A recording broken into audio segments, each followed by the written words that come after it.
radio was repaired. The radio was repaired. Yeah.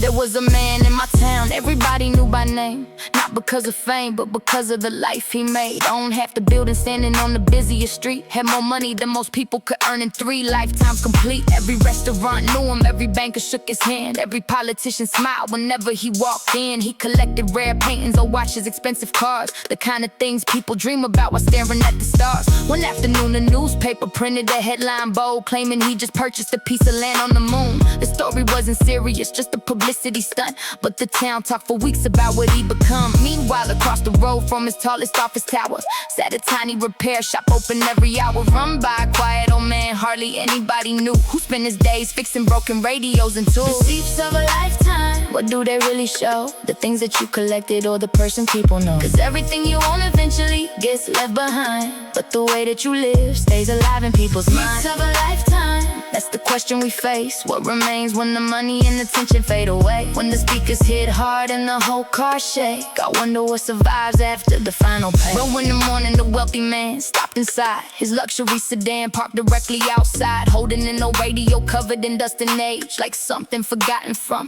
a different stage. The repairman examined it carefully and slow, then smiled and said he recognized the model, asked where it came from, and the businessman replied it belonged to my father before he passed away. The repairman nodded softly and continued his work, while the wealthy man stood there unusually concerned. Not about the money, not about the repair fee, but because the radio meant more than everything he achieved. Inside that radio lived Saturday afternoons, baseball games and family dinners from his youth. The sound of his father laughing in another room, the kind of memory success could never reproduce. Receipts of a lifetime, what do they really show? The things that you collected or the person people know. Cause everything you own eventually gets left behind, but the way that you live stays alive in people's minds. Receipts of a lifetime, that's the question we face. What remains when the money and attention fade away? When the speakers hit hard and the whole car shake, I wonder what survives after the final pay. A week later he returned to collect the radio. The repairman switched it on and the speakers glowed.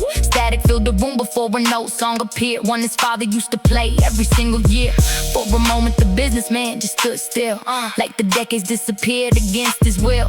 Then he sat down quietly, staring at the floor, listening to memories walk back through the door. That was the first time he ever talked honestly, not as a businessman, not as somebody wealthy, but as a son who suddenly missed his father again. Despite all the success and everything he'd obtained, the repairman listened without trying to advise, because wisdom doesn't always need a reply. Sometimes people just need somebody there long enough to remind them they don't have to carry everything alone. The most valuable things never come with a receipt, never come with a receipt. Months later, the wealthy man started changing his ways. Spent less time chasing deals and expanding his name. Started visiting people he hadn't seen for years. Started making room for things beyond careers. Not because he stopped caring about success itself, but because he realized success was something else, something deeper than numbers written on the screen, something bigger than titles and the image they bring.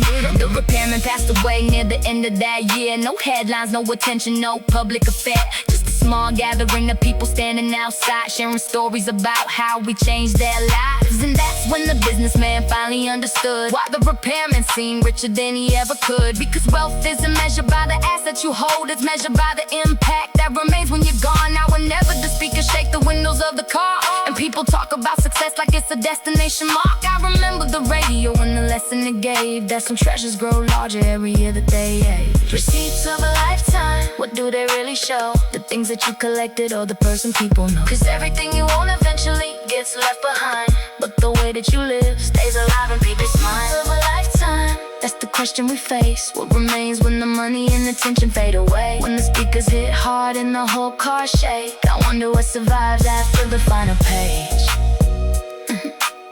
The radio was repaired, the memory never needed fixing.